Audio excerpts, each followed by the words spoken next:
many of the poems are translated into Spanish and Serbian.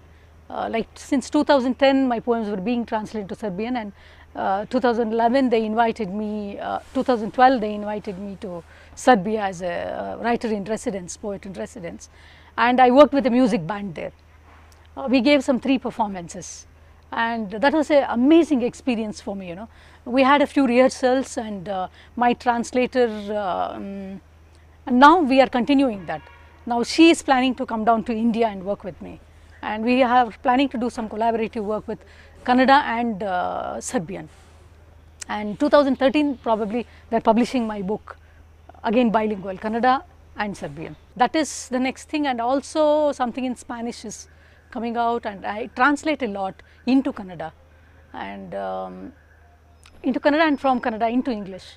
Both ways I do translate a lot, and I have translated many poets wherever I go, like most of the African poets, contemporary African poets who write in French and also English. I have translated them into Kannada, because I felt that with the Dalit movement, which is in the peak in Kannada, and also which is now taking a different turn, and with the gender and women writing which is happening in India, and with the right wing around, which is working out in a different way, I feel it's extremely responsible for people like us, at least I feel it responsible to resist it or say something about it.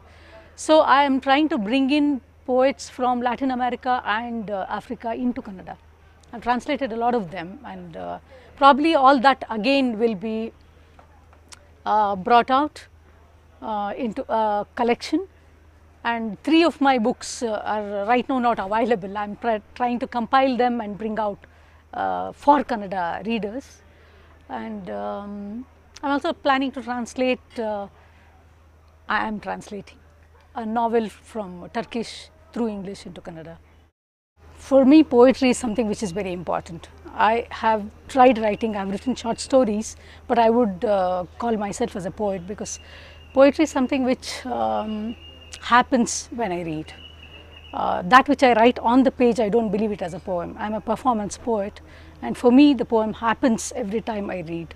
And poetry especially is a very special kind of a genre which allows you to experiment with various kinds of things. Like, it's not just the theme, it is the sounds of the language, it is the musicality within that which is built, and lots of craftsmanship is needed for making a poem.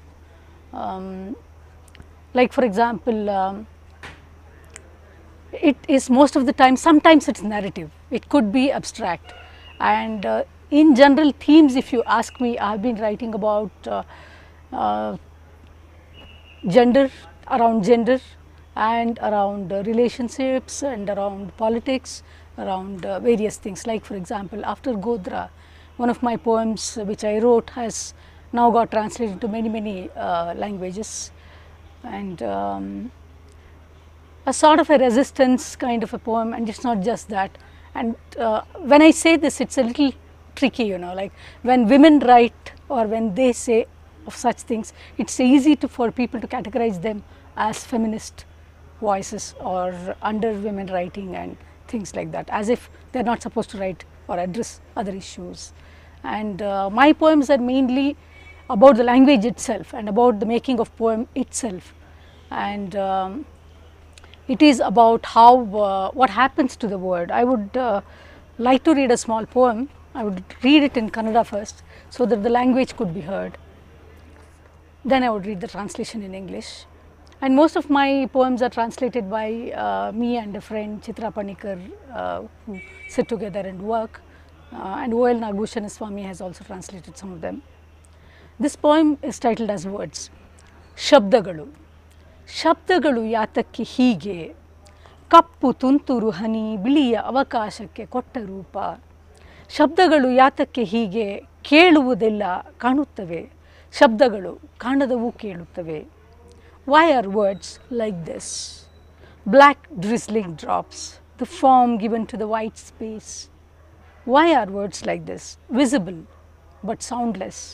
Those invisible are also heard. Probably this poem tells like what kind of poems I do write. And for me, um, drawing a metaphor, etching or creating an image, or changing the meaning of the standard meaning of the conventional kind of meaning that is given to forms is something which I like. Like for example, always a river should flow and meet the sea. This is the famous cliched kind of metaphor used in poetry all through.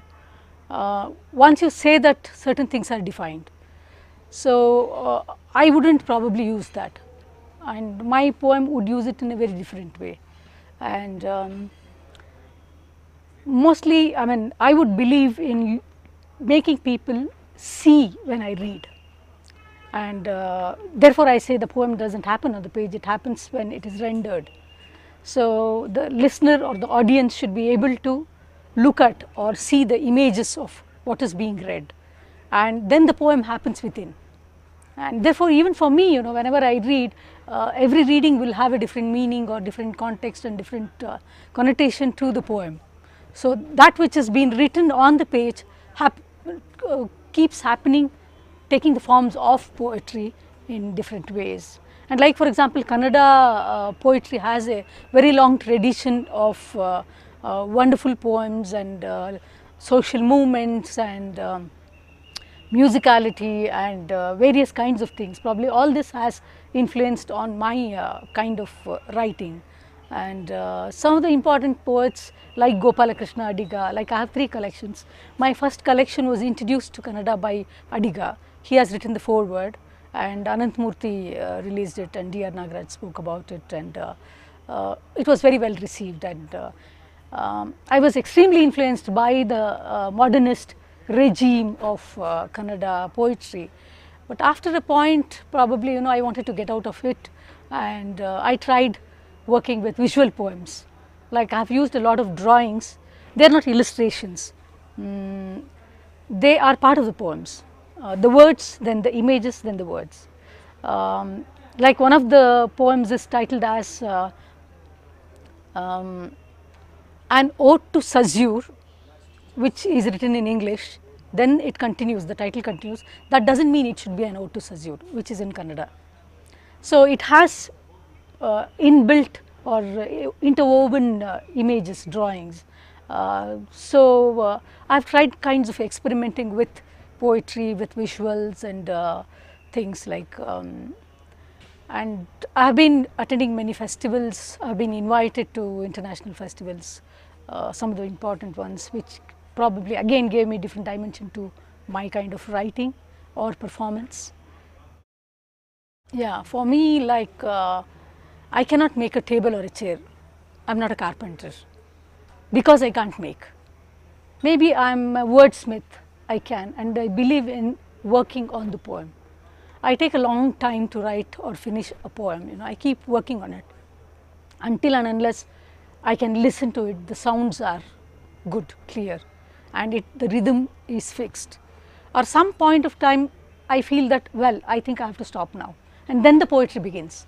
When I start reading whatever I have done, the making of the poem begins for me. I have worked with many poets in international poetry festivals with Italian poets, with a Filipino poet called Marjorie Vasco, with Vietnamese poet, with Australian poets, and with Marjorie when I worked, like she translated one of my poems into Cebuano language, and we read together the Kannada and Cebuano in Granada, in Nicaragua, and later the Spanish was read. And the audience neither knew Cebuano nor Kannada. The whole thing was a performance. And once more with Kemai, a Vietnamese writer, one of her poems I took and one of mine, we merged the poem, and both of us read it together, and the performance was extremely good.